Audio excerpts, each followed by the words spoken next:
Bonsoir. Alors, je ne pourrais pas dire bienvenue dans le monde du numérique puisque vous y êtes déjà. Je me proposais au départ de faire un historique, mais au même titre que moi je suis né avec l'électricité, je n'aurais pas compris pourquoi on aurait fait un historique de l'électricité. Je vais vous faire un très très bref historique du numérique en parlant essentiellement du point clé qui est la boucle numérique de 2012. Alors en 2007, est né cet appareil que vous connaissez tous. Il avait trois particularités. Il bénéficiait d'un écran tactile. Donc on est rentré dans le monde du ludique. Moi, ma génération, quand on nous mettait un ordinateur entre les mains, c'était un outil professionnel et franchement, ça ne nous amusait pas. Le deuxième aspect, c'est qu'on rentrait dans l'ère du 2G, 3G, c'est-à-dire que la possibilité de transférer des informations à une vitesse extrême. Et le troisième, c'est, rendez-vous compte, Apple avait visé comme PDM, comme donc part de marché, 1% de la population qu'ils estiment être possible, c'est-à-dire 10 millions de personnes. Aujourd'hui, nous nous retrouvons à avoir plus de cartes SIM, de cartes actives, donc de téléphones mobiles que de Français. 2007, 10 millions pour toute la planète. 2014, on arrivera à 80 millions de cartes actives à la fin de l'année. Mais ce qu'il faut retenir, c'est qu'en 2012, on a fait une bascule, donc il y avait plus de mobiles que de Français, mais en même temps, simultanément, toujours en 2012, la disponibilité du iPhone a été possible sur les 4 opérateurs simultanément.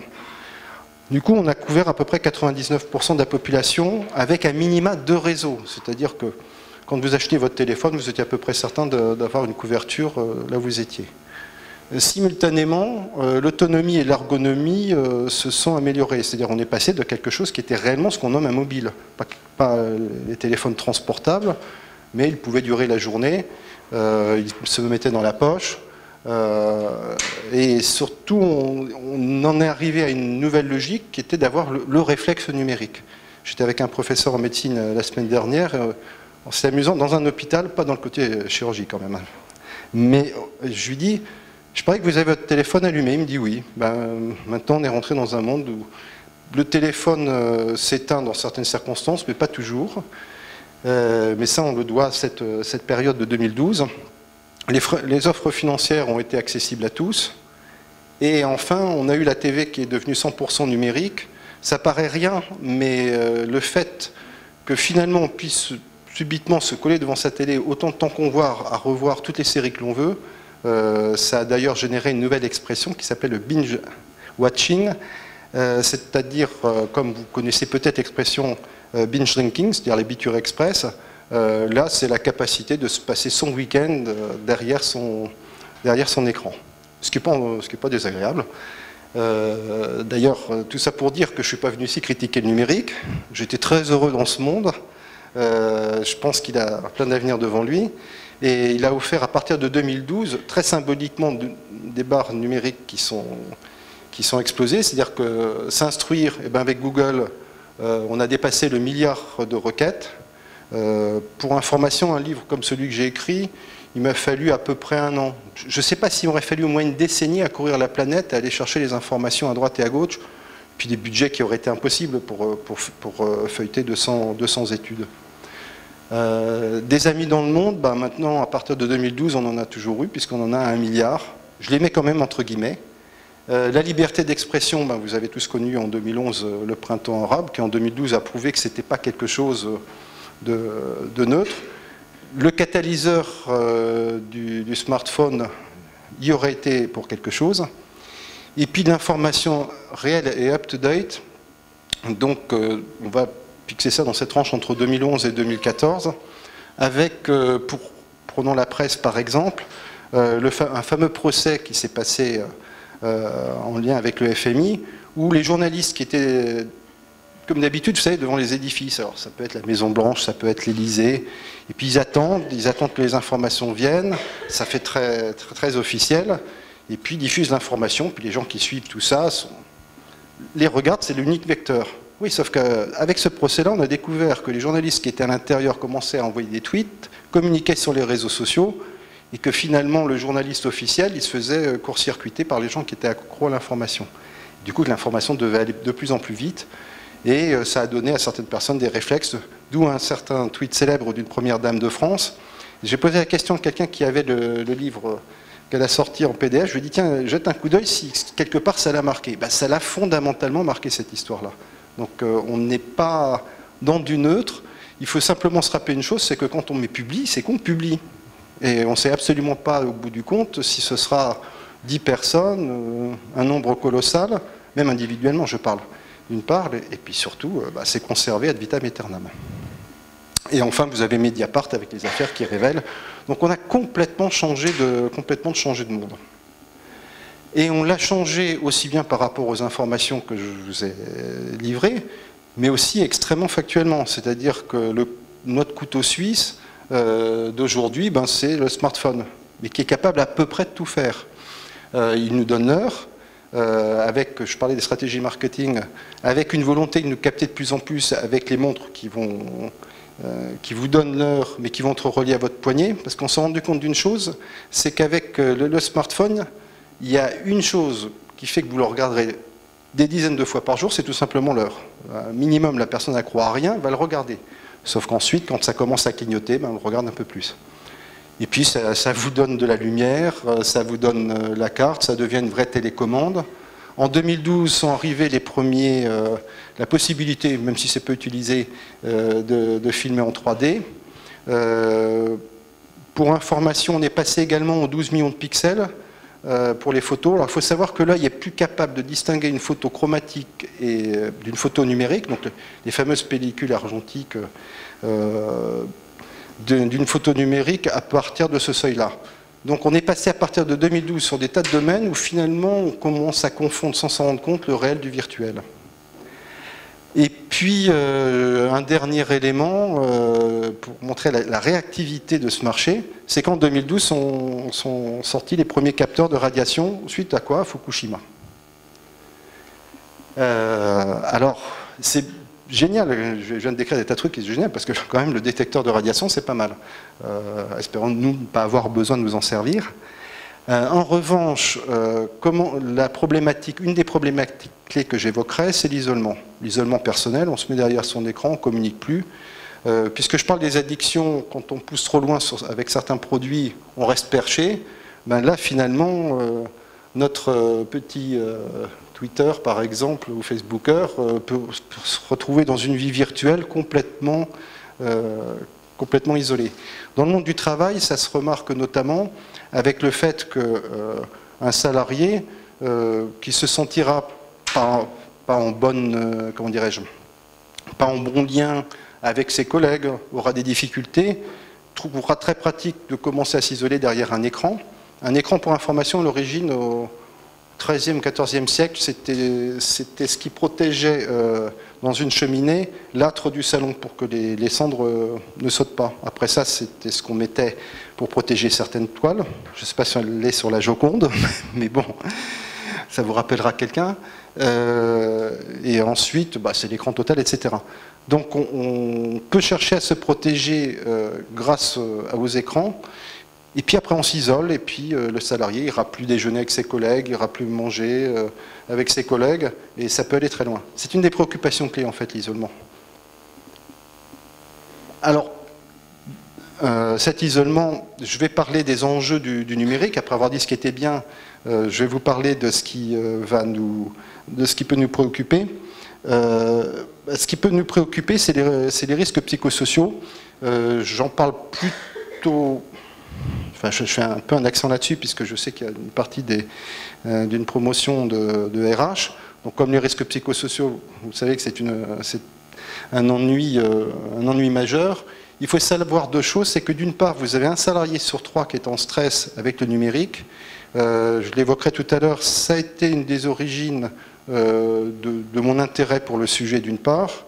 Il faut savoir, comme je travaille à ce qu'on nomme les parties prenantes, dans le monde de la responsabilité sociétale, la partie prenante, c'est tous les acteurs, c'est-à-dire ce sont les DRH, mais ce sont également les représentants du personnel.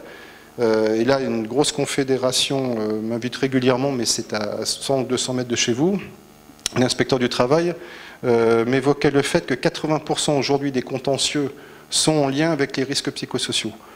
Cet inspecteur du travail travaillant dans le secteur de la défense, vous imaginez bien qu'il y a un lien avec le numérique, puisque j'ai pas de stats par contre là-dessus, mais on doit bien avoir 80% des gens de la défense à minimum qui travaillent derrière un ordinateur. Avec une problématique clé qui est la suivante, c'est que si vous avez 3 personnes qui ne vont pas bien, est-ce qu'il y aura bien une 4e personne pour l'arrêter? Ça, on ne le sait pas très bien. Et il faut savoir que les gens qui ne vont pas bien avec le monde addictif représentent aussi une personne sur 3. Ce qui fait qu'on n'est pas nécessairement dans quelque chose de forcément sympathique. Alors, autre point, et ça, je vais faire une petite parenthèse là-dessus, c'est que j'ai eu l'occasion de travailler avec le vice-président de l'Assemblée nationale sur la thématique de la santé liée au numérique. Alors j'avais, dans un premier temps, amené une étude très complexe, mais c'est tout bête. C'est une info, si un jour il y a un sujet qui vous tient à cœur, vous pouvez le faire passer par votre député qui posera une question écrite au gouvernement. N'importe quel citoyen a le droit de faire passer une question écrite au gouvernement. Il faut quand même que la question soit construite. Et en l'occurrence, mon étude, elle était bien épaisse, mais il m'a dit la question écrite, elle doit tenir en 1 page maximum. Et en fait, coup de peau, sortait une étude sur 800 000 personnes et 15 universités en Angleterre, qui démontrait qu'en définitive, le numérique multipliait par 2 les risques de décès. Donc il suffisait de faire un ratio pour établir à peu près la problématique française. Et je vais prendre déjà un premier exemple. Lorsque l'on regarde le numérique, on va dire en gros à partir de 11 h du soir pour une personne à peu près normalement constituée, il s'avère la chose suivante, c'est que d'une part, notre cerveau se met en hyperactivité, c'est-à-dire qu'on va se concentrer de plus en plus et on va avoir du mal à s'endormir. Le deuxième aspect, c'est que les écrans que nous possédons tous, en fait, bloquent l'hormone du sommeil qui s'appelle la mélatonine, et dans ce contexte-là, vous loupez peut-être un cycle de sommeil ou deux. Alors il faut savoir, je vais prendre un seul exemple, c'est qu'à partir du moment où on commence à moins dormir, le cerveau, pour une partie des gens, pas toute la population, enregistre qu'on va manquer d'énergie, et du coup, il cherche à créer de l'énergie, enfin, à stocker de l'énergie, il va la chercher ailleurs, dans la nourriture. Et pas dans n'importe quelle nourriture, celle qui va se conserver. Donc la nourriture la plus grasse. Et à partir de là, on explose, on fait monter la surcharge pondérale, et ça joue notamment, forcément, sur les maladies cardiovasculaires, sur le diabète de type 2, sur des problèmes d'invalidité de cécité qui est lié à tout ça. Sur les autres cancers, ce serait un peu long à développer ici, mais il faut juste savoir que dans cette zone-là, on a notre station d'épuration personnelle. À partir du moment où on reste assis de manière trop figée, trop longtemps, vous avez toute une tuyauterie qui se bloque. Si votre station d'épuration, les tuyaux commencent à être bloqués, vous ne bougez plus, vous n'allez pas éliminer de la même manière les toxines, et de la même manière, vous risquez d'avoir plus de problématiques de santé. J'ai cliqué un peu vite. Pour quitter le monde de la santé avec les risques accidents, ça vous devez peut-être le connaître, on multiplie par 23 les risques d'accident en lisant ses SMS au volant. Il y a une remarque à faire, c'est pour ça que quelque part je me dis c'est important qu'on le dise et on le rappelle. Quand je parlais de SMS au volant il y a encore 5 ans, les gens se disaient on ne lit pas en conduisant. Maintenant je suis obligé de dire bon, un SMS au volant à 120, alors les gens commencent à se dire oui, c'est pas bien. Mais c'est tellement rentré dans les mœurs que si je précise pas à haute vitesse, on ne percute pas. Oui, mais on ne percute pas intellectuellement, mais on percute la bagnole qui est en face. Rappelons juste qu'il y a un chauffeur de TGV qui a voulu téléphoner à plus de 200, ça a quand même fait 78 morts. Alors, je vais quitter assez rapidement le côté dramatique. Mais en revanche, on a un nombre d'incidents qui semblent se multiplier, dont on ne sait pas très bien où tout cela peut nous conduire. Alors, ici, je l'avais préparé pour les personnes qui sont plutôt RH. Il faut se rappeler que dans l'entreprise, il y a une responsabilité pénale de l'employeur, en sécurité et santé physique et mentale. Ça, on le sait. Ce qu'on sait moins, c'est que maintenant, qu'on soit salarié ou qu'on soit employeur, la capacité de tracer ce qui se passe devient telle et les conflits deviennent tels que Vous pouvez être dans une discussion qui devient trop vive, qui dérape, être considéré comme harceleur et l'employeur créera une procédure de licenciement, mais le même employeur peut chercher à avoir une procédure inverse et du coup il sera difficilement licencié puisqu'on ne licencie pas quelqu'un qui a peut-être qui a été harceleur mais qui n'est pas harcelé. Et un dernier point, c'est que la preuve numérique maintenant est totalement recevable. Alors quand je dis totalement, elle est totalement. Je vais quand même préciser une chose pour les gens qui sont en RH. Alors auparavant, quand je dis totalement, vous avez tous entendu parler d'une affaire avec un président de la République, ex-président de la République, pardon, et la première famille fortune de France, donc des gens qui étaient très puissants pour faire arrêter une affaire de preuve numérique, ils n'y sont pas parvenus. La Cour de cassation a jugé que la preuve était recevable. Maintenant, depuis mai, je crois, 2014, c'est la Cour européenne des droits de l'homme qui a confirmé la même chose. Donc tout acte numérique, maintenant, même si vous avez été enregistré à votre insu, peut servir de preuve contre vous. Après, il y a un équilibre à avoir, parce que si vous avez quelque chose de quelque chose de bénin et que dans cet enregistrement vous êtes encore plus en faute, ça devient votre problématique. Un détail dans le domaine des RH, il faut savoir que dans les contentieux, en fonction du fait que l'affaire sera traitée au pénal ou au civil, au pénal, il ne faut pas que je me trompe de sens, au pénal, là, ce qui est important, c'est que la preuve, on est très attaché à avoir des preuves, donc l'enregistrement sera utilisable.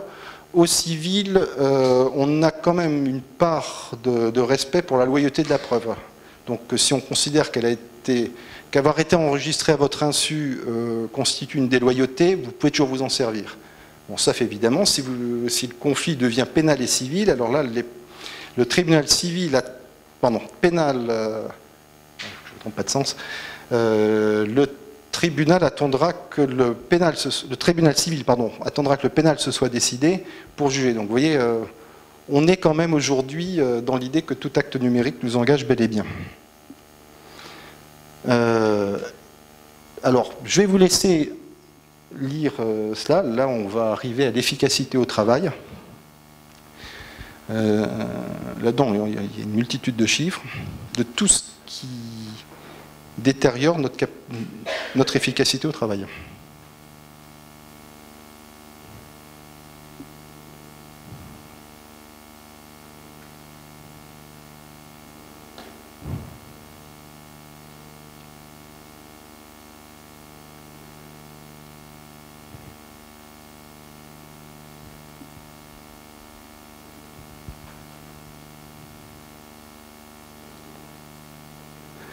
Alors en gros, on peut estimer que les gisements de productivité seraient d'au moins 25% minimum de la masse salariée.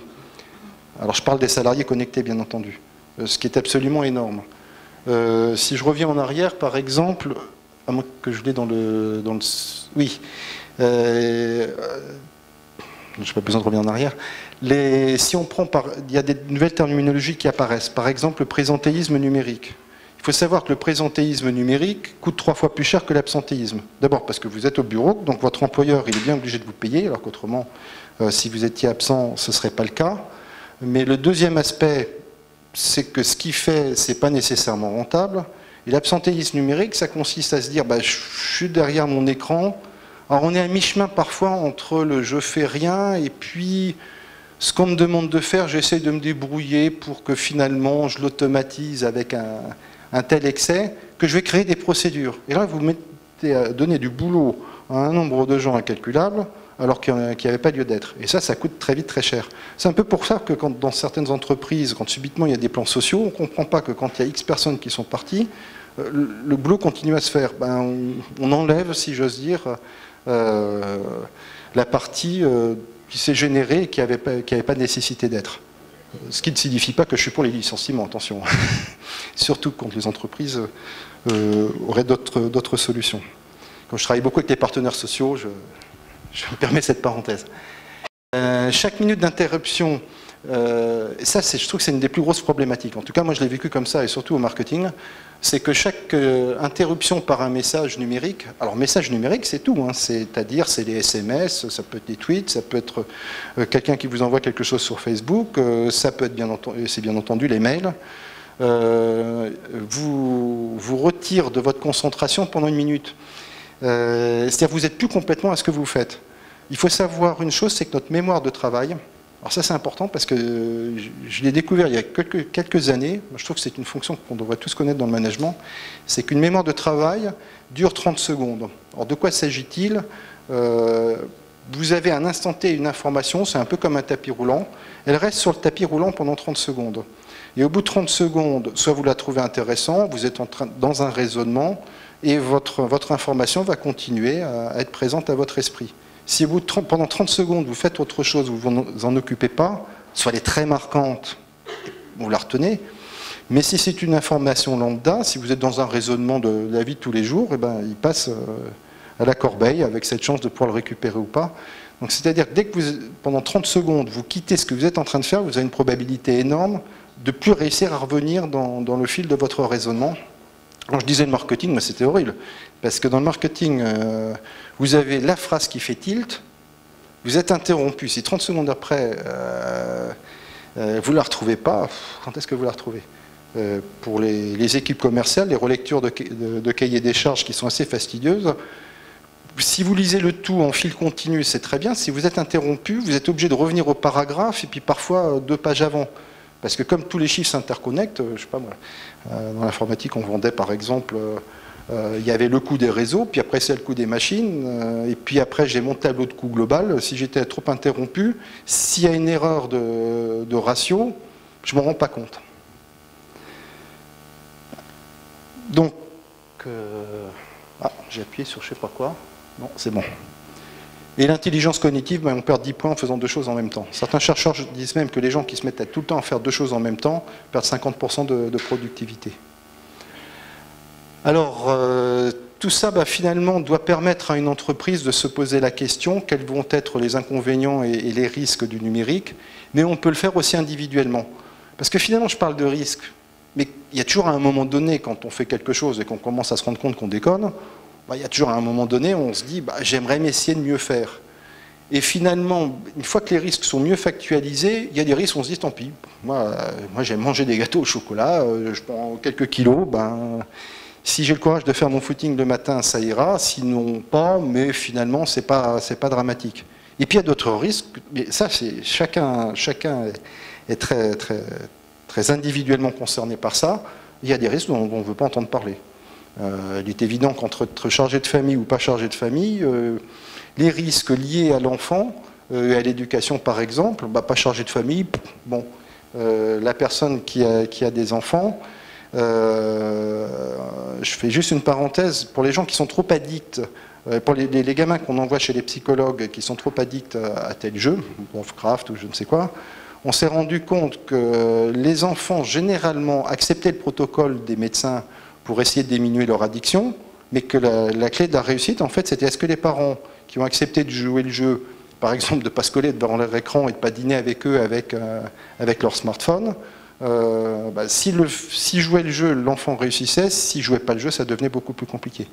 Donc on a chacun nos motivations personnelles. Donc j'ai balayé l'efficacité, le bien-être et santé, donc par rapport au risque relationnel, le management, la sécurité, le juridique, l'image par rapport à notre confidentialité, là c'est quand même plus personnel, mais j'étais un peu surpris dans une conférence qui plaidait pour les réseaux sociaux d'entreprise, où on avait pris le cas d'une personne en disant voilà, il communique avec tout le monde. C'était assez extraordinaire parce que comme il y avait la tête des gens, vous voyez que finalement il ne communiquait qu'avec une typologie de personnes, mais physiquement avec la même typologie de personnes. Sauf 3 qui étaient des supérieurs hiérarchiques N+1, N+2, N+3, pardon. On se dit, mince, quand même, le gars, il ne se rend pas compte qu'il laisse montrer une image de lui qui est quand même pas, on dira, dans la diversité d'une part, et pas nécessairement dans l'entraide. Donc, je crois que j'ai à peu près tout balayé, la responsabilité sociétale et la santé. Alors, comme je fais un lien avec le numérique, addictif, il y a cette fameuse phrase qui dit « ce que l'on conçoit bien s'énonce clairement ». Et les mots pour le dire arrivent aisément. En addictologie, ils varient aisément.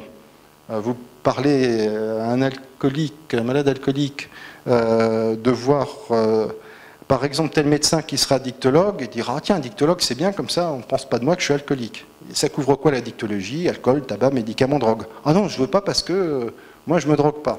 Bon, on va vous envoyer chez le professeur en psychiatrie, machin. Je ne suis pas fou, je ne vais pas aller voir un psychiatre. Donc finalement, chacun, dans le domaine de l'addictologie individuellement, ne sait pas très bien classer les addictions. Donc le numérique, on est bien là-dedans. Et puis en termes budgétaires, il y a autre chose. On sait tous qu'on a des budgets assez serrés. Donc le chef de service qui va devoir traiter en plus les comportements addictifs, il dit oh non, ce n'est pas une addiction. Et puis si son collègue voit ses budgets monter parce que la problématique monte, subitement ça deviendra une addiction. Donc je ne vais pas trop rentrer dans le débat là-dedans, parce qu'il est très vaste. Moi je parle surtout de comportement numérique, parce que ce qui m'intéresse globalement, c'est surtout non pas l'aspect pathologique de la chose, parce que ça je le réserve aux psychiatres et aux médecins. Mon métier de préventeur, comme je dis souvent, s'arrête à la porte à leur porte. Mais ça reste quelque chose de pas simple. Et je vais juste vous raconter un petit peu comment j'ai été amené à m'intéresser autant à cet aspect des choses.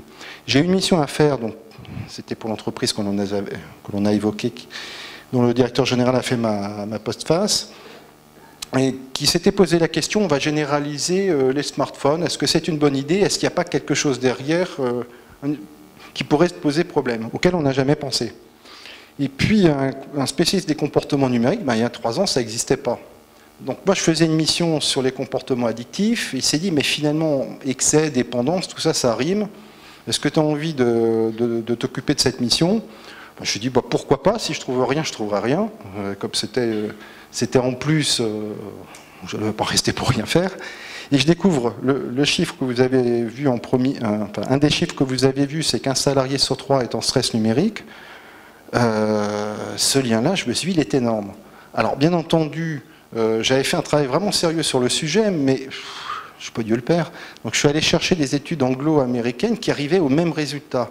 Étant donné que la Corée est bien plus en avance que nous numériquement, ils avaient déjà des études sur la dictologie liée aux réseaux sociaux, et ils arrivaient à 31%.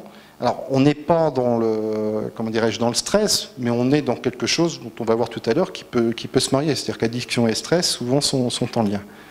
Alors, étape suivante, je me suis dit, bon, génial, je vais travailler sur une addiction toute nouvelle.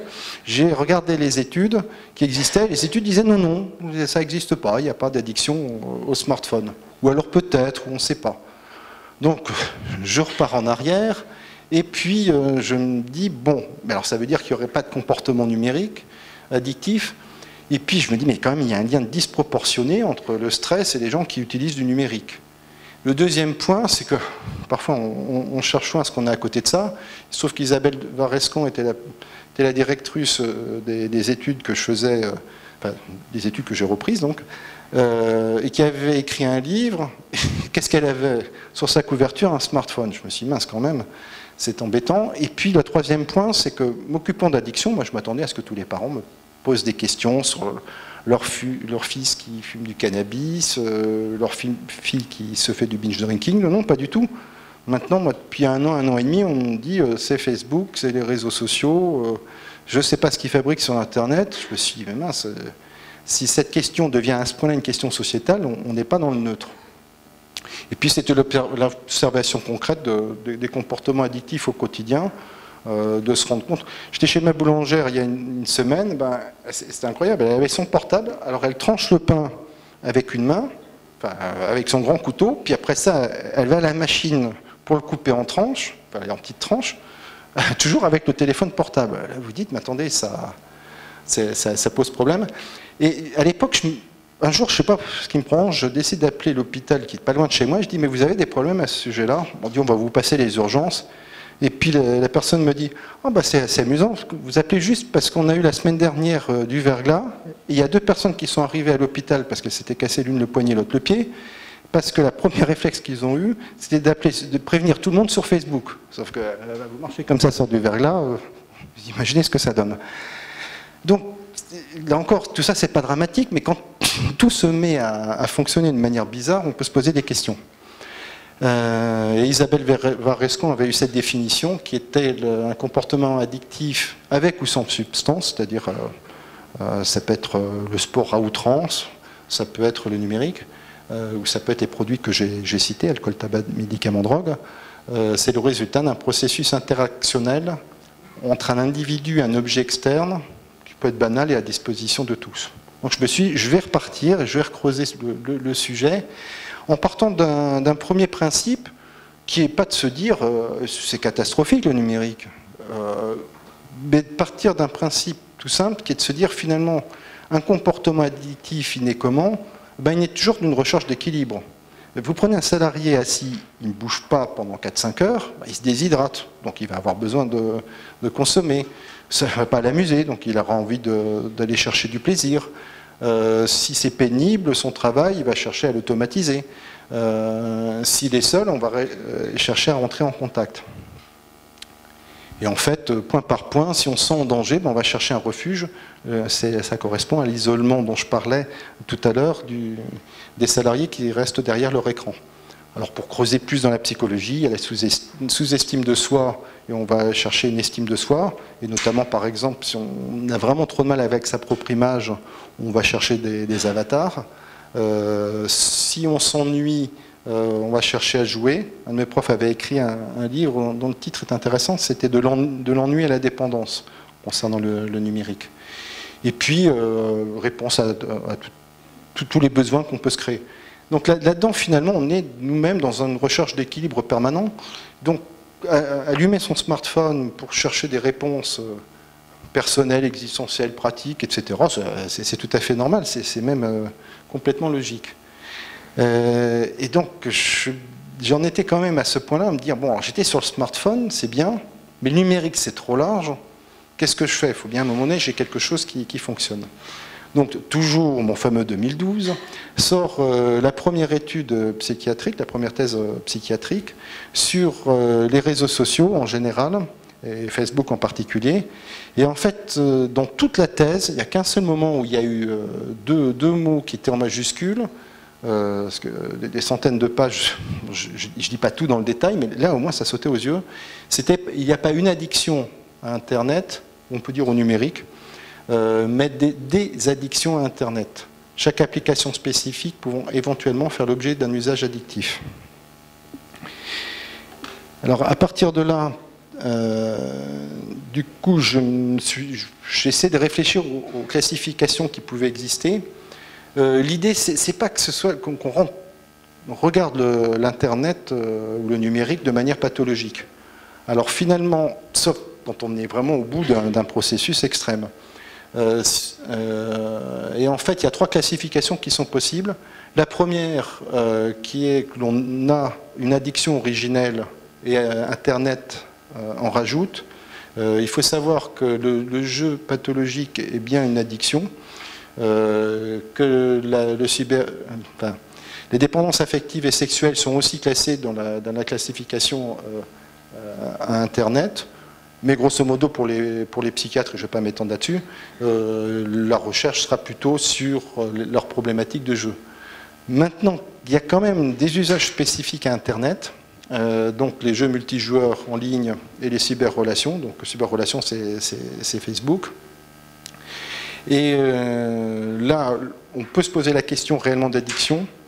Le troisième point qui en fait, si j'avais le petit curseur, enfin, vous voyez c'est le troisième point, c'est un peu celui que j'ai envie sur lequel vous soyez le plus interpellé, c'est en fait un besoin existant par rapport à nos besoins habituels, Internet, enfin le numérique pardon, offre de trop bonnes réponses. Avec une problématique, c'est qu'à partir du moment où on utilise toujours la même chose pour répondre à tout, à notre solitude, à notre soif de culture, qu'on ne veut plus faire appel à notre mémoire, donc on stocke tout sur nos clés USB.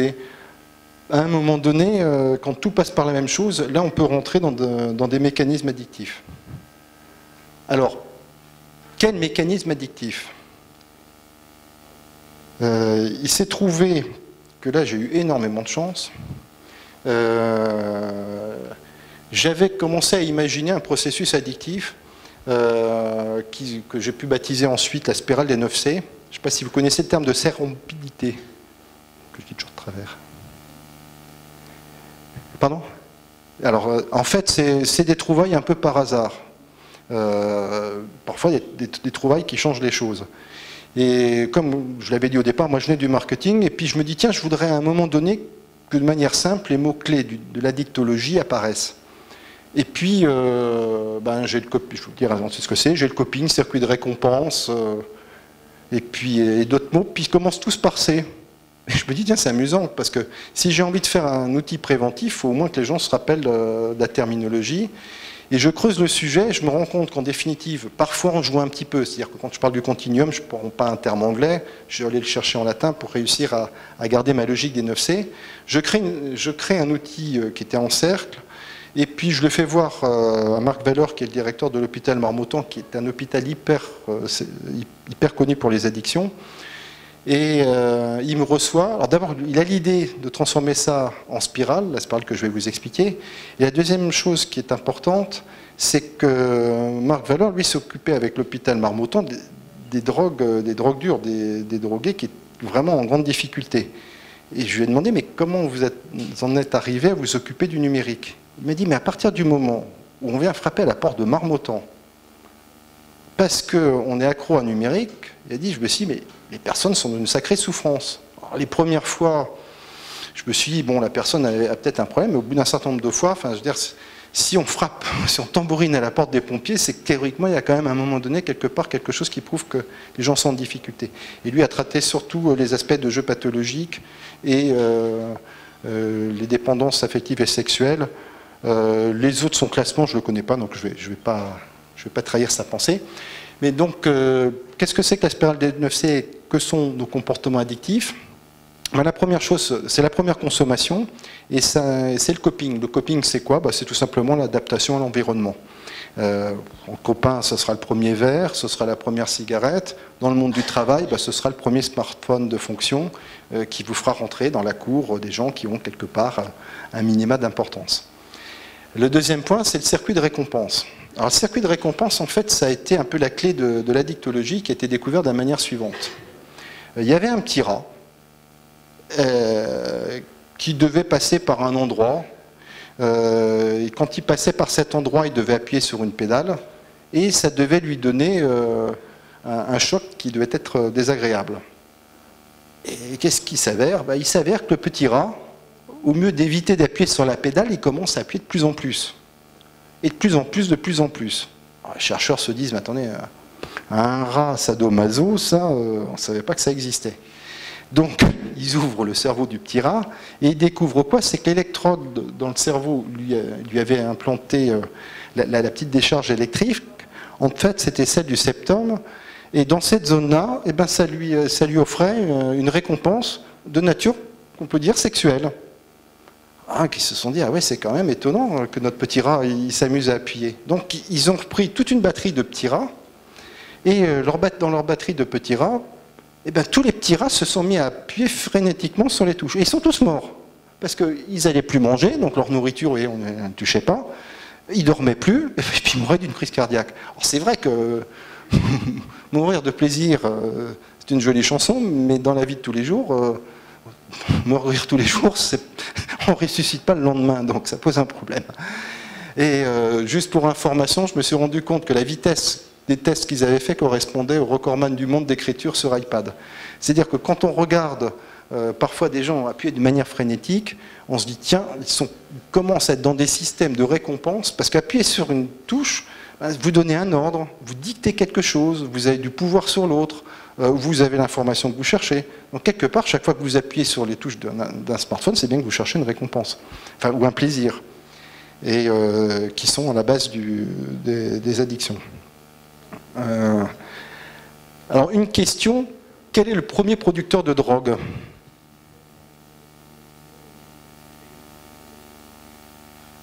Est-ce que quelqu'un a une idée de quel est le premier producteur de drogue? Pardon? Ça pourrait être Voilà, c'est le cerveau. Et donc, ça, c'est la phrase du docteur Levenstein, qui est un addictologue assez célèbre, qui voulait nous inciter à comprendre qu'en définitive, les mécanismes addictifs sont pas liés directement aux drogues, mais sont liés en fait à ce qu'on ingère aussi bien en substance ou aux excès de nos comportements. Alors, ça va être un tout petit cours de biologie qui va durer 3 minutes, mais je pense qu'elle est essentielle pour bien comprendre que le numérique, de manière abusive, et des comportements de manière abusive, s'engramme dans le cerveau. Engrammer, ça veut dire que notre cerveau apprend une grammaire, mais il l'aura acquise, en gros, définitivement. C'est une des grosses difficultés. Arrêter une addiction, c'est pas toujours si compliqué. La grosse difficulté, c'est de parachuter. À partir du moment où notre cerveau est habitué à être dans un mode addictif, ça devient compliqué. Ce que l'on a découvert, c'est qu'à partir de là, de manière très matérielle, comment dirais-je, notre incitation, pour répondre à un plaisir ou à un soulagement, va activer un faisceau de neurones spécialisé qui s'appelle la dopamine. Alors je prends un schéma très simple parce que très vite c'est très complexe. Mais en fait, votre espèce d'autoroute du plaisir ou du soulagement se crée après une réaction à un stimulus.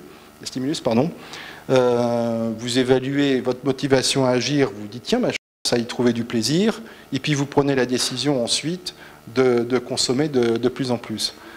Alors à la base de ça, il y a un mot à retenir qui est un mot-clé, je vous en donnerai 3, mais si vous retenez celui-là, ce sera déjà très bien. La dopamine, qu'on connaît parce que quelque part, dopamine, on voit à peu près à quoi ça correspond, et elle est en lien direct avec les plaisirs que l'on reçoit, donc c'est mon histoire de petit rat, son système dopaminergique, donc de génération de dopamine se mettait en route. Quand il devenait trop fort, ça devenait addictif, et ça générait nos émotions, nos humeurs, notre activité locomotive, et tout ça s'intègre dans un processus cognitif. C'est vraiment quelque chose qui rentre dans notre cerveau. Le deuxième aspect, je vais passer très vite là-dessus, c'est qu'on a découvert en 2006 qu'il y avait 2 autres substances qui étaient la noradrénaline. L'adrénaline, ça vous dit quelque chose, hein. Ça nous met en mouvement beaucoup plus rapidement, et la sérotonine, et que ces 2 éléments en fait étaient couplés, et qu'à partir du moment où vous rentriez dans un processus addictif, tant ces 2 éléments étaient couplés, quand vous aviez du déplaisir, vous cherchiez à réguler ça avec du plaisir, mais d'une manière qui restait un peu comme les vagues, il y a des hauts et des bas dans la vie. À partir du moment où la dopamine rentre de manière trop active dans votre cerveau et de manière trop constante, elle casse le couplage, et à partir de là, vous êtes constamment en train d'osciller, et là, vos demandes du produit ou de votre consommation va devenir beaucoup plus importante et excessive. Mais retenez déjà le mot dopamine, ça c'est important, donc il y a bien une substance qui va générer l'ensemble de vos comportements. Alors, pour vous dire à quel point on est bien dans un système, je dirais, neurologique, c'est qu'à l'inverse, il y a un produit qui s'appelle le Rékip qui avait été donné à une personne, et pour l'aider à combattre sa problématique de maladie de Parkinson. Donc on s'était dit, on va lui donner plus de dopamine, mais là le médicament en contenait, alors je ne sais pas s'il en contenait trop ou s'il était mal dosé, toujours est-il que la personne est rentrée dans un système, j'ai besoin de dopamine. Bon, et du coup, elle était devenue addicte, mais addicte au sens large. Donc elle est devenue au sexe et au jeu.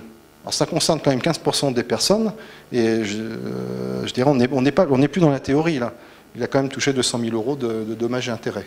Donc retenez bien que dans votre cerveau, quand vous commencez à rentrer dans toujours la même chose, qui vous donne le même plaisir ou le même soulagement, votre cerveau va être habitué à générer de la dopamine, et le jour où il n'en générera plus, vous allez chercher des compensations ailleurs. Un des vrais problèmes, des gros usages de Facebook, ou surtout des jeux en ligne, parce qu'une des idées avait été de dire, finalement, puisque World of Warcraft, etc., les gens au bout de 3 ans arrêtent, ça veut dire qu'il n'y a pas d'addiction. Oui, sauf qu'on est en train de se rendre compte que ceux qui arrêtent basculent assez rapidement dans de l'alcool ou autre. Voilà, donc les stimuli peuvent être multiples. J'ai mis en léger ceux qui sont quand même pas les plus violents. Mais dès lors qu'on recherche du plaisir ou un soulagement, on active son système dopaminergique, et dès qu'on le fait par rapport à une seule chose, ça pose problématique. Alors, je vais faire un tout petit... Le deuxième point, c'est donc que... J'ai appuyé sur plusieurs... non, c'est bon.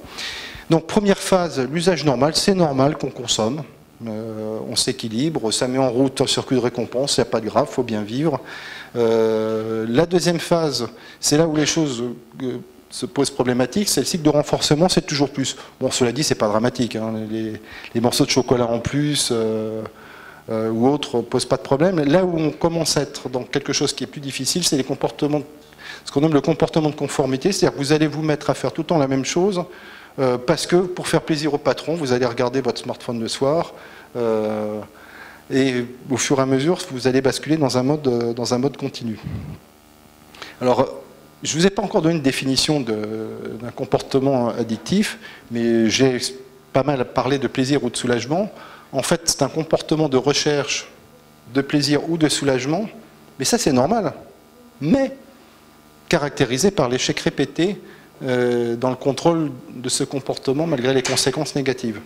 C'est-à-dire que tant qu'on contrôle, ça va, sinon ça devient plus compliqué.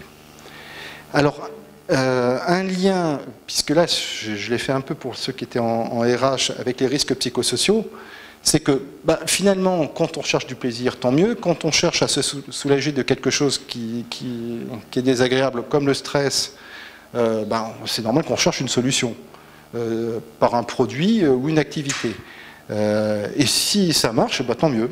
Et heureusement que ça marche les 3/4 des cas. Là où ça pose problématique, c'est que si ça ne marche pas, une fois que la solution a fini de faire son effet, parfois le problème est devenu plus important. Moi je trouve que jeter un coup d'œil sur Facebook pendant sa pause, ou aller dans un petit coin de son écran, il y a une tolérance de la part des DRH.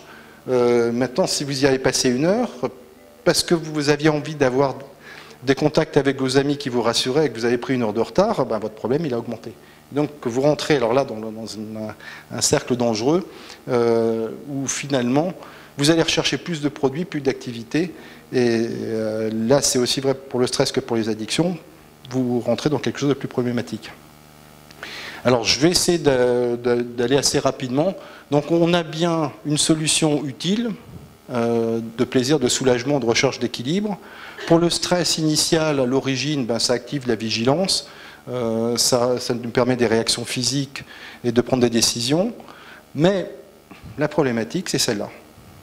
Quand ça devient répété, excessif et permanent, là on risque de rentrer soit dans le domaine de l'addiction, soit dans le domaine pour le stress, de l'épuisement, de la dépression, du surstress.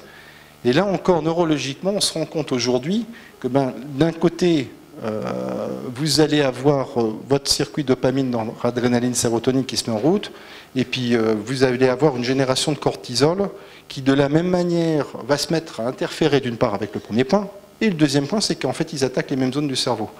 Donc retenez bien une chose, c'est que les mécanismes d'addiction et de stress sont loin d'être découplés. Je ne dis pas qu'ils sont liés, mais j'avais été assez surpris il y a 2 ans dans un comité où il y avait plusieurs DRH de dire que c'était en lien. Certains avaient dit tiens, on n'a jamais pensé ça. Alors, quand ce n'est pas son métier, à la limite, ça se comprend. Mais c'est quelque chose auquel il faut penser. Parce que sinon, après,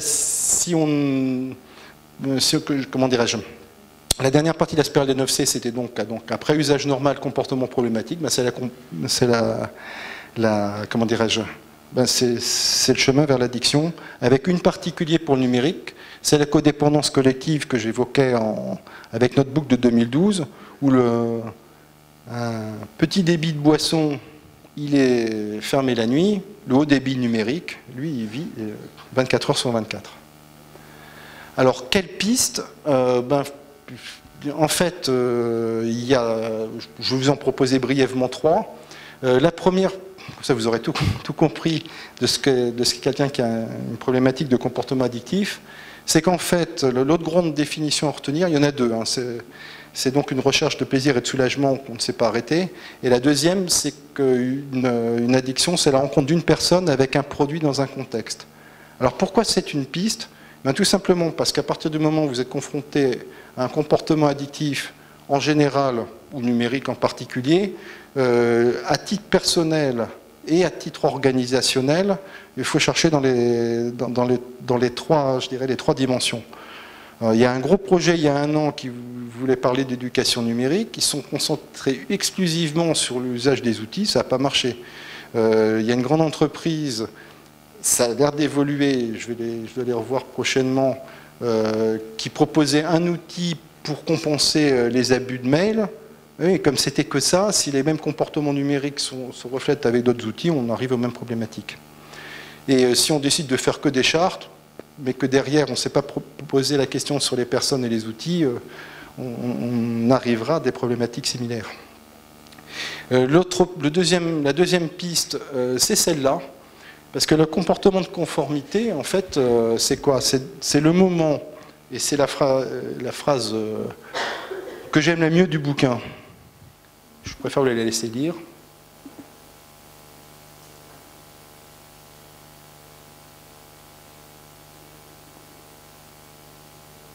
En fait, pourquoi c'est une vraie bonne nouvelle? Ben, ça veut dire que quelque part, quand on entre dans un comportement addictif, ou erratique d'ailleurs, ben, finalement, à partir du moment où on retravaille sur nos valeurs, et valeurs, ça peut être très large. Parce que moi qui viens du marketing, je m'étais dit, mince, si j'écris un bouquin dans le monde de l'entreprise en parlant de valeurs, oui, mais vous avez des synonymes qui sont sympathiques. Conviction, ça veut dire quoi? Ça veut dire vaincre ensemble, d'après les origines du latin. Et vaincre ensemble, pour un directeur commercial, ça parle de se dire, tiens, on va peut-être retrouver dans l'équipe des modes de fonctionnement communs qui va arrêter notre boucle de et je te pose une question, puis tu me réponds, alors que tu n'as qu'à traverser un espace. Il y a une chose qui est amusante. Est-ce que vous avez entendu parler de la méthode agile? Alors, la méthode agile, c'est une méthode de management qu'on utilise pas mal, qui a ses avantages. Dernièrement, j'étais avec un directeur qui me dit on utilise la méthode agile, sauf que moi j'avais attendu un quart d'heure pour qu'il vienne me charger ça ne me posait pas un problème, mais face à un open space, sur un quart d'heure, j'ai vu personne bouger. Alors je me dis, les méthodes de management agile avec 20 personnes figées sur leur fauteuil, bon. Donc là, il faut essayer d'être raccord avec ses valeurs. Si on se dit on a envie de se mettre en mouvement, il faut au sens propre et au sens figuré. Là, il y a un très vaste champ. Et l'autre aspect, c'est que pour pouvoir être raccord avec ces valeurs, encore faut-il les connaître d'une part, savoir ce qu'on va nous proposer, savoir où on va, et avoir un minimal information sur les risques, sur les mécanismes qui sont en jeu. Et donc, quand je parlais de risques, qui sont aussi des clés motivationnelles, dans la colonne, vous dites ça, je risque ça, mais est-ce que finalement... je sais pas moi, c'est un peu un des trucs qu'on utilise dans le tabac, faites votre budget, et puis quand vous voyez, si vous aimez tellement partir en vacances, quand vous vous rendez compte à la fin d'année que vous ne partez pas à cause de vos cigarettes, ça aide. À chaque fois, dans la dictologie, il n'y a jamais rien qui marche partout. Mais petit bout par petit bout, on a toujours quelque chose qui finit par faire qu'on a une chance de s'en sortir. Donc les motivations, je les ai vues, vu l'heure qu'il est, je vais peut-être passer ça, puisqu'on s'y est bien attardé. Et puis... donc, pour en résumer, dans l'histoire des pistes, c'est se dire je prends en compte les trois dimensions, aussi bien individuelles que dans mon entreprise, les hommes, les produits, l'organisation. Je travaille sur les préventions, donc primaire, secondaire et tertiaire. J'insiste pas mal sur la sensibilisation parce que le sujet est tellement nouveau que je me suis rendu compte que mettre un diagnostic en place, si les gens ne savaient pas de quoi il s'agissait, c'est assez complexe. Des diagnostics sur les risques, sur les troubles musculo-squelettiques, tous les médecins savent comment ça fonctionne. Sur les risques psychosociaux, c'est plus compliqué. Et le troisième aspect, je crois que j'ai presque fini, donc je peux m'arrêter 1 minute là-dessus. Le troisième aspect, c'est en fait se dire que dans le numérique, vous avez le salarié, vous avez la société, mais qu'à mon avis, là où ça se jouera le plus, ça va être au niveau des managers et des RH de proximité. C'est-à-dire qu'on peut mettre des trames générales dans l'entreprise, mais il est évident qu'un service commercial à l'international, on ne peut pas lui imposer les mêmes règles qu'un service comptable, etc., etc. Voilà, je crois que j'ai... Maintenant, je vais faire pouce. Et je vais répondre à vos questions.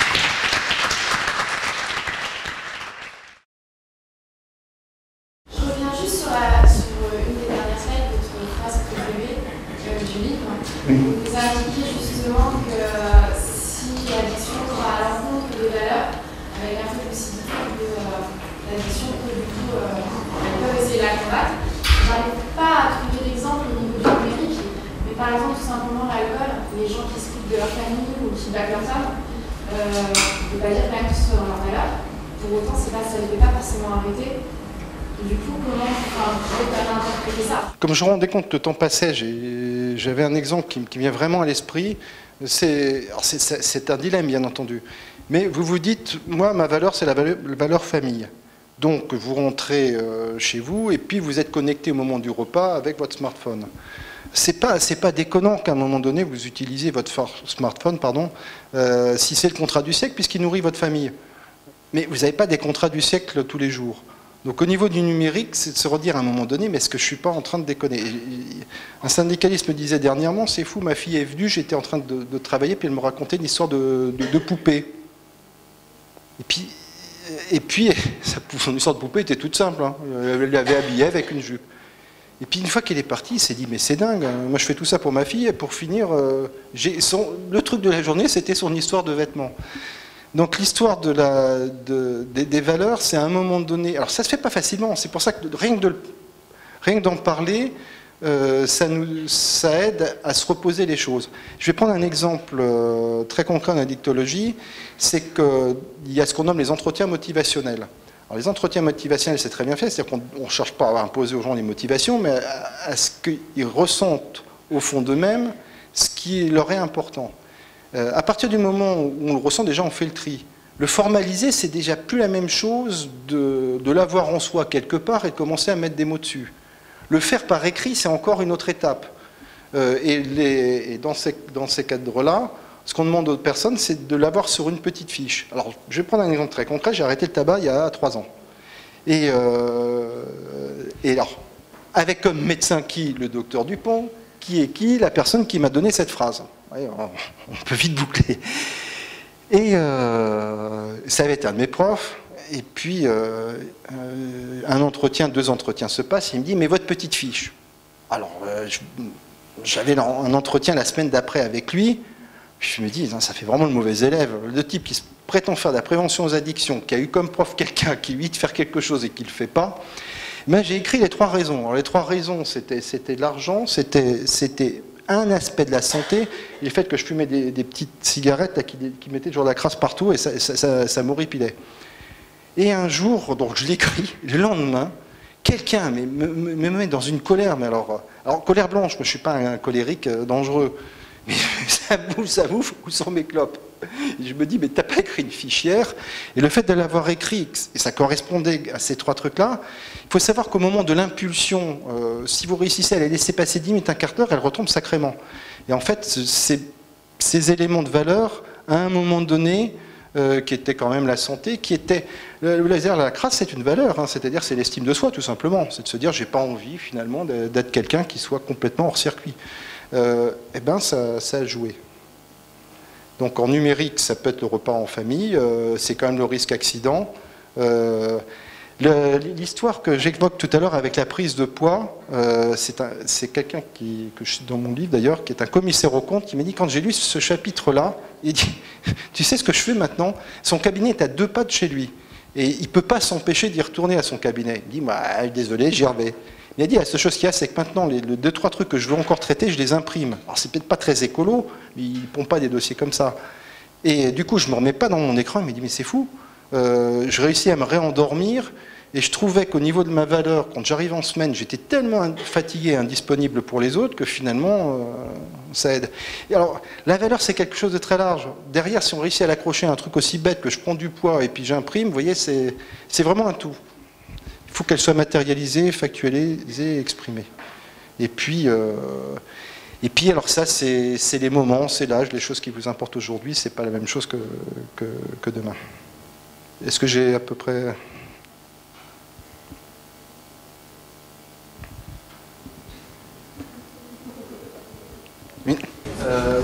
me posais une question si au cours de vos travaux vous avez eu l'occasion de rencontrer des études dans lesquelles était étudiée peut-être l'évolution de notre façon de penser, c'est-à-dire dans la réflexion, c'est que maintenant on a accès à vraiment une base de connaissances énorme et on est plus dans une logique associative, c'est-à-dire d'associer des concepts plutôt que d'être dans une construction séquentielle d'un projet. Enfin, souvent, quand on va travailler sur un projet, on va essayer de trouver les ressources très rapidement sur Internet. Éventuellement, on va trouver les personnes qui vont nous expliquer comment les agencer pour finalement produire le projet. Alors qu'avant, on était dans une réflexion plutôt étape par étape qu'on en avance. Je me posais la réflexion s'il n'y avait pas par rapport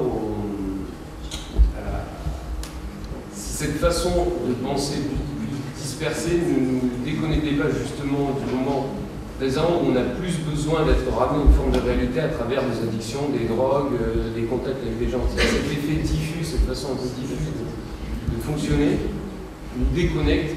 Dans le numérique, c'est encore plus vrai, mais même indépendamment de ça, j'ai envie de dire tous les jours, c'est cette façon. Alors il y a un peu de questions en une, mais alors je vais surtout répondre à la première, qui à mon avis est le grand enjeu, et là on est dans une fac qui sera le grand enjeu des universités et des facs de demain, c'est-à-dire que pour donner un point positif au numérique par exemple, l'aspect ludique permet je dirais, d'emmagasiner de l'information beaucoup plus facilement que quand c'est rébarbatif. Donc ça c'est très bien. D'avoir accès à plein d'informations, c'est très bien. En revanche, si vous vous mettez, je dirais, à mettre de côté votre mémoire, c'est-à-dire à déléguer votre mémoire à quelque chose qui sera externe, ça pose un problème tout bête, c'est que vous avez pas, petit à petit vous perdez vos repères. Parce que la mémoire externe, elle est inerte. C'est-à-dire que si vous êtes en train d'aller au-delà de, je sais pas moi, d'un ratio quelconque, si vous l'avez dans l'esprit, il y a un signal d'alarme qui va s'allumer. Dans l'autre, bien sûr, vous l'avez à disposition, mais il ne va pas s'allumer tout seul. Le deuxième aspect, c'est effectivement sur les modes de réflexion. Là, ça dépend un peu des métiers, c'est-à-dire que je crois qu'intellectuellement, il faut réussir. Et ça rejoint un peu cet aspect des addictions. À un moment donné, il y a un des termes, on dit parfois addiction ou centration, on ne fait plus toujours les choses que de la même manière. Je crois que pour réussir, il faut absolument réussir à mélanger à un moment ce que vous évoquiez, on brasse des idées, le brainstorming, hein, c'est quelque chose qui peut se faire en petits groupes, mais qui peut se faire au niveau planétaire. Moi, je dois avouer que quand j'ai écrit ce livre, il y a des moments où je vagabondais, mais il y a d'autres moments, j'ai essayé de me recentrer sur quelque chose de très séquentiel. J'ai vraiment voulu. D'ailleurs, ça a été un peu l'épine dorsale, c'était me dire, il faut que j'ai 3 parties, 3 sous-parties. C'était la règle du bouquin. Parce que je me dis, sinon je vais partir dans tous les sens. Il faut à peu près que les parties soient équilibrées. Parce que dans le numérique, avec la facilité de récupérer des informations, mais je dirais, il y a au moins 100 ou 200 pages qui pourraient être en plus, mais alors, à un moment donné, vous auriez plus cette espèce de logique qui se dit, mais pourquoi j'utilise le numérique un peu trop, comment ça pose une problématique et comment j'y réponds. Donc, on parlait de valeur d'ailleurs, en fait, à un moment donné, c'est toujours... L'autre terme du livre que j'ai mis en rouge à la fin, c'est lucidité. C'est-à-dire qu'à un moment donné, il faut essayer de retrouver une lucidité.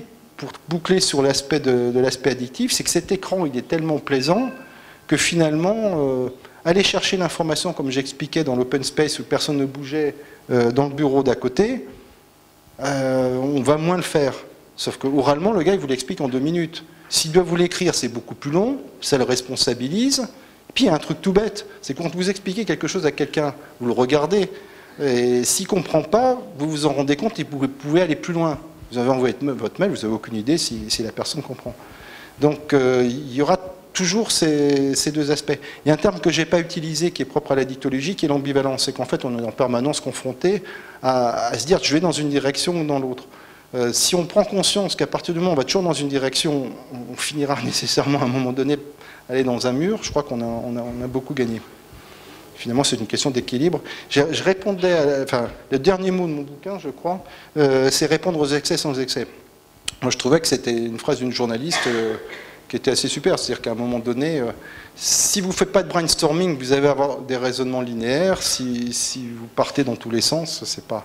C'est un peu, si on prend de la géopolitique, quand vous avez un pays qui veut fonctionner que dans un sens, et puis dans l'autre, il va partir dans tous les sens, au bout du compte, ça se termine jamais de manière extraordinaire. À un moment donné, il faut trouver déséquilibre. Une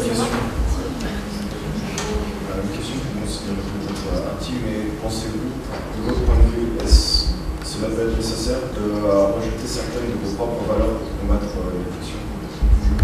Rejeter certaines...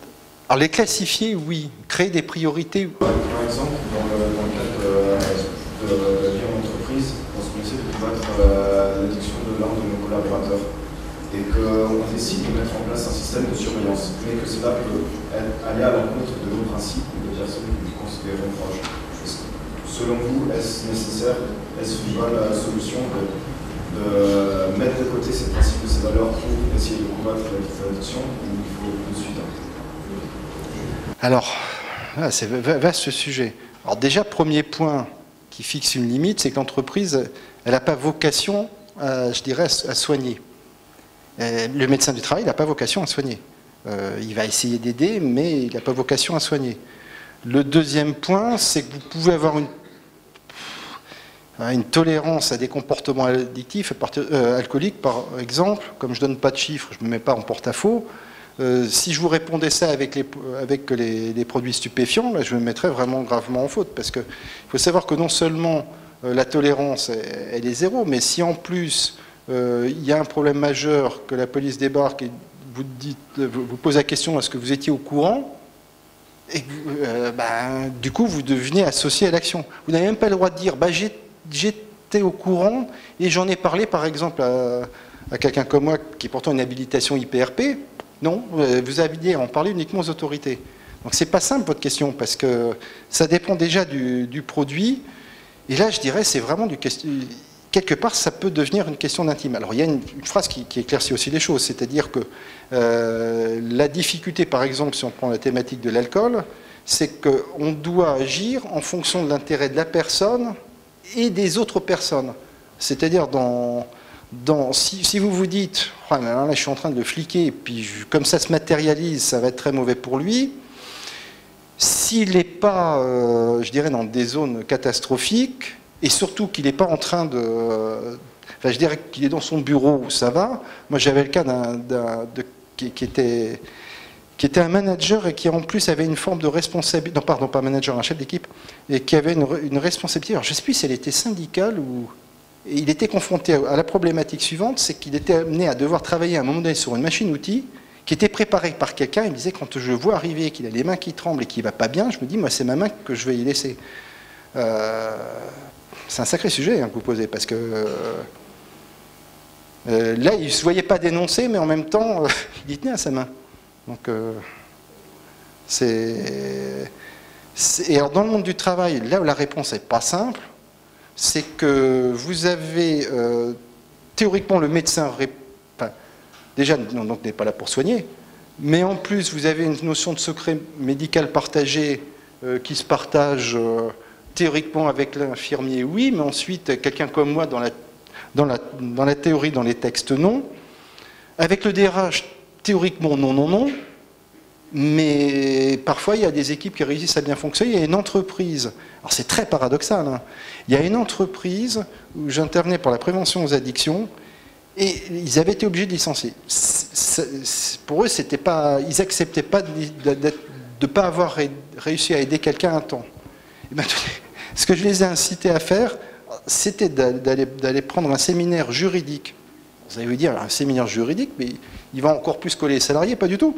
C'est que dans les systèmes d'inaptitude, d'incapacité, d'invalidité, si les RH sont bien au courant, ils peuvent dialoguer avec le médecin pour permettre aux salariés en difficulté d'essayer de trouver une solution.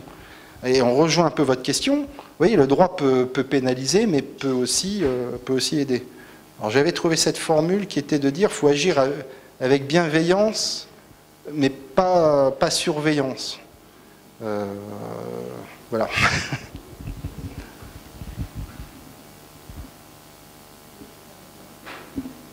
Ah oui, pardon. J'avais deux questions. La première, par rapport aux addictions, est-ce que vous voyez des évolutions entre une génération Y qui est née avec Internet et une génération X qui est née avec les tablettes, etc.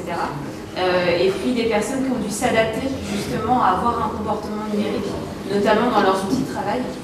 Ça, c'est ma première question. D'accord. Et la deuxième, ce serait que par rapport à tout ce qui est réseaux sociaux, moi j'avais lu une étude, mais je ne sais pas du tout si elle est fondée, et c'est ça aussi ma question, qui disait qu'en fait, au préalable, on se rencontrait dans la vie, en réel, et on se connectait en virtuel, et qu'aujourd'hui on est plus sur une recherche de réseautage virtuel pour créer des connexions après réelles.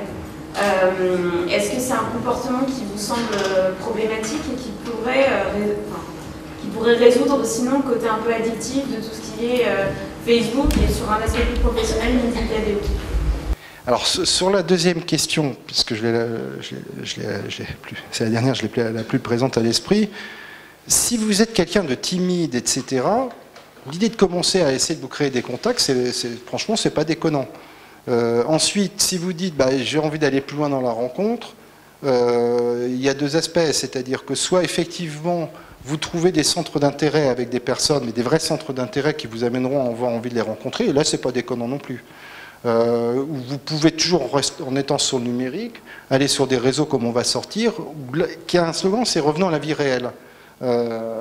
Pour vous donner une idée de ces limites, pendant que j'écrivais mon livre, il y a une amie qui m'avait dit, c'est quand même marrant, t'écris un bouquin sur comment essayer de s'éloigner du numérique, et là t'es 15 heures par jour derrière ton écran. Bon, donc c'était elle qui m'avait invité, elle me disait va sur OVS, je fais pas de pub, hein, il y en a plein d'autres de réseaux, mais j'avais bien aimé ce slogan, reviens à la vie réelle. Donc pour moi c'est quand même mieux de commencer, pour essayer de synthétiser, d'être dans le réel, parce que de toute façon il faut que ce soit le but. Je pense franchement que ça revient à l'histoire de valeur d'ailleurs qu'on évoquait tout à l'heure, il faut pas perdre son objectif premier. Si on est trop timide, etc., pourquoi pas. Mais commençons par le réel, si on n'y arrive pas, passons du virtuel, essayons de revenir au réel. Alors l'autre question qui était sur les générations, alors là il y a vraiment trois étapes. Il faut savoir que des gens de ma génération, moi quand j'étais nommé patron du marketing d'un groupe, j'avais encore jamais eu, c'était il y a longtemps, j'avais jamais eu de micro.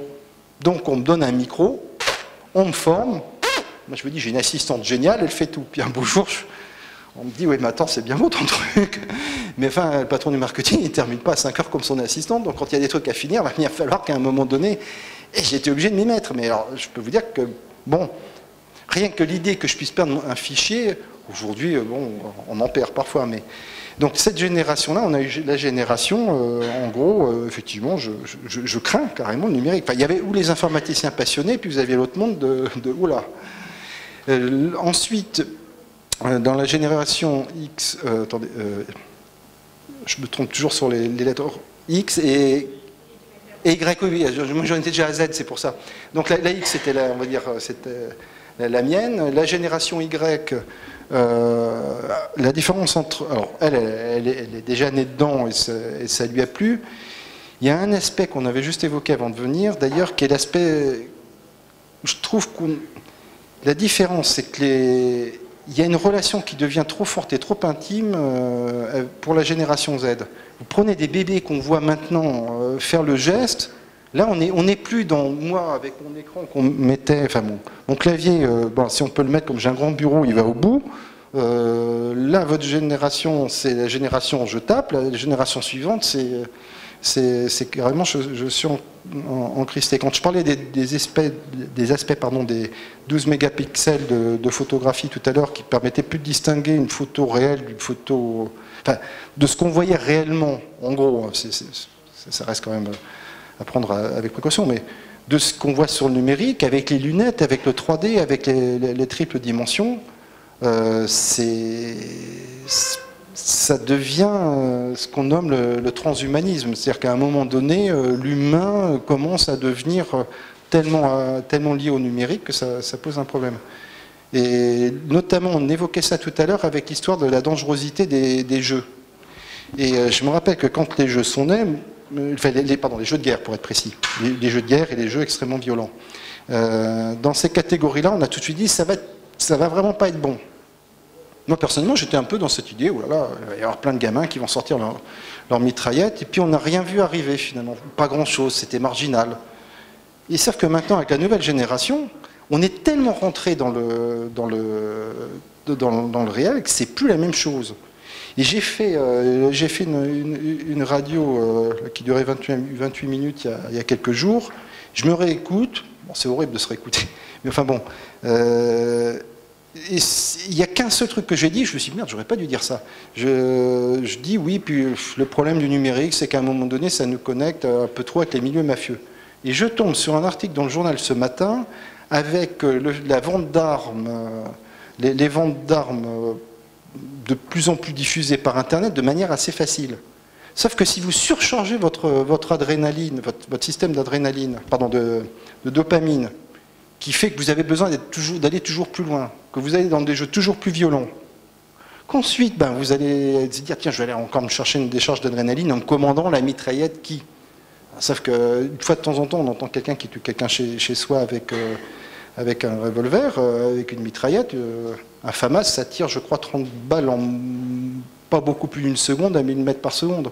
Alors là c'est toute la famille qui y passe. Et puis là, vous allez l'avoir, vous allez le manipuler. Donc oui, on est amené à glisser sur quelque chose où là, la première fois sur la sur la génération Y, on en a peut-être trop parlé de cet aspect virtuel, je pense. Les résultats statistiques l'ont dit. Sur la Z, on ne sait pas où. Là, on sait pas où ça va. D'autant plus qu'on est en train de le faire rentrer dans notre vie. Alors d'abord, il faut savoir que la moitié des Français maintenant ont leur smartphone dans leur chambre. Les 3/4 des Français vivent avec. Et qu'on a... Alors ça va être bien, mais là encore, ça va être à trouver le bon lien. Une des choses les plus intimes, c'est quoi? C'est notre lit. Et on est en train de créer des lits avec des capteurs qui vont nous permettre de dire, tiens, voilà, à tel moment de notre nuit, on dort plus ou moins bien. Je pense que des gens qui ont des vrais gros problèmes de sommeil, pourquoi pas. Pour le reste, vous commencez, il commence à y avoir la frontière entre le réel et le virtuel, il commence à devenir complexe. Déjà qu'au travail, la frontière entre la vie personnelle et la vie professionnelle, on a bien compris qu'elle était plus très claire.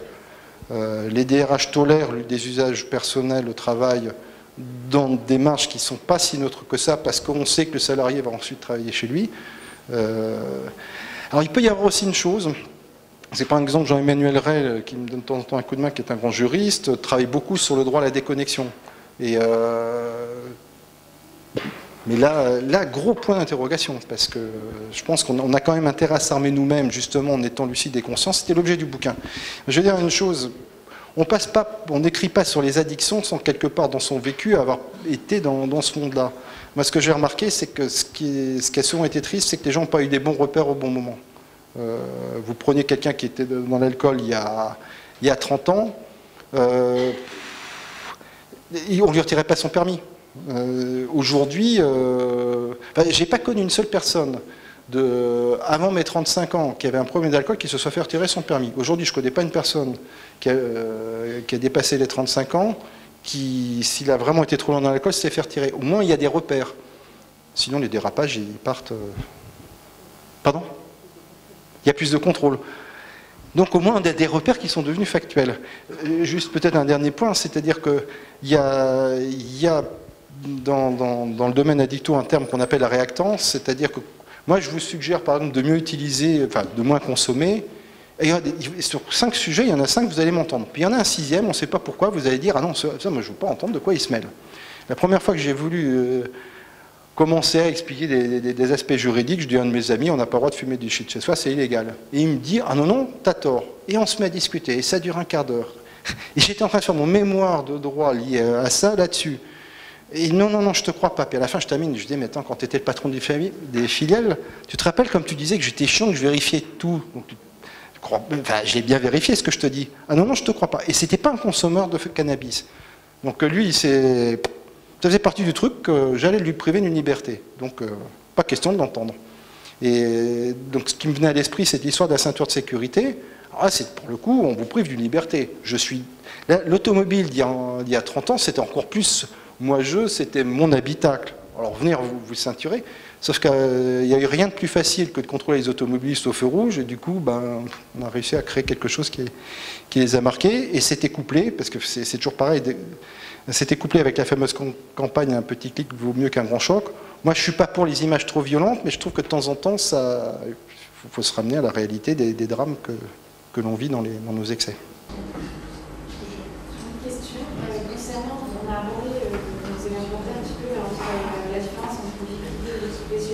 devenait de plus en plus difficile à cause du numérique. Par exemple, une entreprise type Dell à Montpellier qui a développé énormément le télétravail avec plus de la moitié de ses salariés. Vous en pensez quoi du télétravail en règle générale? Alors, c'est un vaste sujet. Alors, en cours je pense qu'il y a deux aspects. Un des aspects, c'est peut-être ce sur quoi je me suis autant investi, c'est qu'il faut que les salariés aient vraiment conscience de ce que ça va être et de ce que ça va donner. C'est-à-dire que si être derrière leur écran, c'est je vais commencer à faire plus d'heures, être en contact, parce que finalement, prenons l'exemple type de la personne qui travaille en télétravail, mais qui est en lien avec l'international, ça veut dire qu'elle va se mettre à faire du travail de nuit chez elle sans que ce soit vraiment marqué, puis le jour, elle est chez... Mais quand est-ce qu'elle dort? Enfin, je veux dire, à un moment donné, il faut... Donc je pense que c'est bien à partir du moment où les gens ont vraiment des repères et qu'ils savent pourquoi ils le font. Mais là, je ne suis pas convaincu que quand on propose ça aux salariés, on s'en rende bien compte.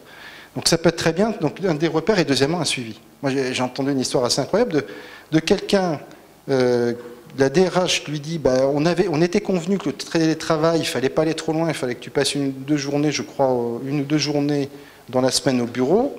Lui répond, bah, comme je travaille avec l'international, c'est pas possible. La DRH, bon bah d'accord, c'est pas la peine que tu viennes. Mais le type, comme je sais qu'il allait moyennement bien, je m'étais dit, si ça se traite juste par mail et qu'on fait un télétravail où on ne voit plus la personne, ça... C'est-à-dire que quelque part, ça demande presque pour les RH une plus forte vigilance parce qu'on ne sait pas ce qui se passe. Si on parlait des addictions, le lundi matin, c'est un moment où finalement on a un absentéisme qui croît très singulièrement parce que 2 jours chez soi, si on est fragile, vulnérable, que le contexte est difficile, est-ce que c'est la solution? C'est pas facile. Est-ce que pour vous, on est dans la codépendance collective? Dans le télétravail, on a tous les membres de son équipe et on se dit, tiens, bah, lui c'est très bien, il est encore connecté, bravo, maintenant elle exagère, 9 heures, elle n'est toujours pas connectée. Il y a des systèmes qui permettent de savoir si la personne est connectée active, et finalement, dans certaines sociétés, ça crée une auto-surveillance de l'équipe. Alors là, c'est tout le problème du numérique, c'est quand tout ce qu'on fait dans le numérique peut être vu, et là, pour revenir à la fonction RH, moi je crois que les RH ont énormément perdu de leur pouvoir, pour une raison qui leur est en partie, entre guillemets, pas imputable. On leur a demandé d'aller de plus en plus dans le droit, avec des négociations avec les partenaires sociaux de plus en plus complexes, avec des responsabilités nouvelles. Le résultat des courses, c'est que la réalité du management au quotidien, elle est moins simple qu'il n'y paraît. Oh tiens, juste une question, je peux me tromper à une unité près. Savez-vous combien il y a de codes en France, de codes juridiques?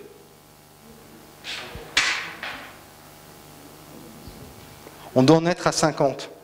Comment vous voulez qu'un DRH, quand il y a un accident de voiture, connaisse le code des assurances, le code du travail, le code du... Donc résultat des courses, les DRH, beaucoup et de RH ont perdu un petit peu de leur... Enfin, je veux dire de leur raison d'être. Je pense qu'avec le numérique, ils ont quelque chose de très factuel qui intéressera beaucoup l'entreprise et qui, pour répondre à ce genre de questions, doit être capable, à un moment donné, individuellement dans une équipe, de décider si effectivement on doit un peu savoir ce que les autres font ou pas. Parce que, forcément, si les gens travaillent entre eux, il n'est pas illogique de savoir que telle personne, si elle débranche toujours de 10 à 11 et qu'il y a des choses urgentes à faire, il faut lui envoyer à 10h moins le quart, sinon on est en train de... Et si ça bascule à quelqu'un d'autre qui est absent de 11h à midi, on s'en sort plus. Pour résoudre un problème, il faut une journée. Mais après, il y a la nature humaine aussi qui fait que comment on regarde, comment on utilise les connaissances informatiques.